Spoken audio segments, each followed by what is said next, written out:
Summer Hu, a Chinese tourist from northern Hebei province, just cannot get enough of Malaysia. She has visited Malaysia every year since 2007, and each time she enjoys her stay better than her previous trips. 你想吃什么样的榴莲？我想要那种稍微甜一点的。甜一点的。还是这个毛茶王啦，这个有点苦了，这个可以吗？可以吧？基本上每一年都会来马来西亚的，然后有的时候比较久、比较多的次数就是一年飞过来2次，短的话就是1次1个星期，时间久的话就像过来2个星期。啊，你知道吗？现在刚好是吃榴莲的季节，马来西亚一年产2、3次的样子。现在这个季节刚刚好，这时的榴莲最好吃了。其实我来马来西亚之前真的完全没有吃过榴莲的，后来来了之后偶尔吃1次、2次，之后觉得味道不错，真的是很有榴莲的感觉。像马来西亚的比较有名的地方就是兰卡威、热浪岛、浪中岛，然后还有就是槟城、怡保那些华人城市，我都有去过。尤其是吉隆坡，很繁华、很时尚的街，不只是说那种很有潮流和元素，而且还有很多贴近大自然的东西，很美的文化。我真的很喜欢这边的海。停泊岛我喜欢它，那是因为那个地方就是特别适合人放松，真的好舒服，然后所有烦恼都可以忘掉。Malaysia is ranked the 10th most visited country in the world.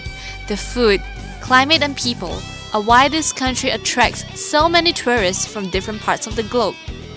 With the increasing number of tourists every year, there is no doubt that travel agencies are facing more competition. Because competition, we begin to innovate, reinvent ourselves in respect to, for instance, attracting Chinese tourists to this country, like coming out with different packages targeted at different groups, like for example, family groups, fun with children, time with children, and this country has things to offer. Culture, history. Now, one good trend that we are seeing today is of a country becomes more and more getting better and better. People get more affluent. They go for not the mass tourism kind of products. They will spend time in health tourism, for example, spas and all that. Mr. Tan says Malaysia received 1.6 million Chinese tourists in 2012, a 24% increase from 2011. The figures are very encouraging, with 950,000 tourists in the first half of this year. So you look at a big thing, there is increase. And naturally, as a company, we also do more Chinese business. And this year alone, the first 6 months, we already achieved about 400 groups. So moving forward, I will see a lot more propensity or potential for it to even go higher.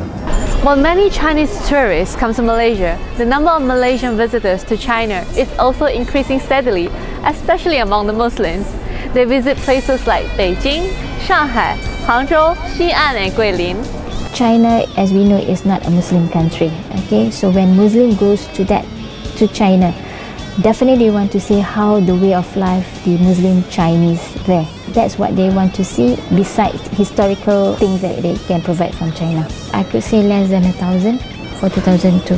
Later, like 2002, 5, it's a bit slight decrease due to SARS and bird flu and whatnot. But later on, it increased bit by bit. 2012, we're about 2005 plus. And now I can see people are still increase going to China. Over the past decade, Malaysia and China have benefited from the steady growth of tourists arriving on both shores. Chinese tourists to Malaysia are ranked 3rd, while those from Malaysia to China are 5th, and they are moving up. Because of the mutual tourist flow, this has encouraged cultural exchange as well, and regular tourists like Summer are just the kind of ambassador both countries need.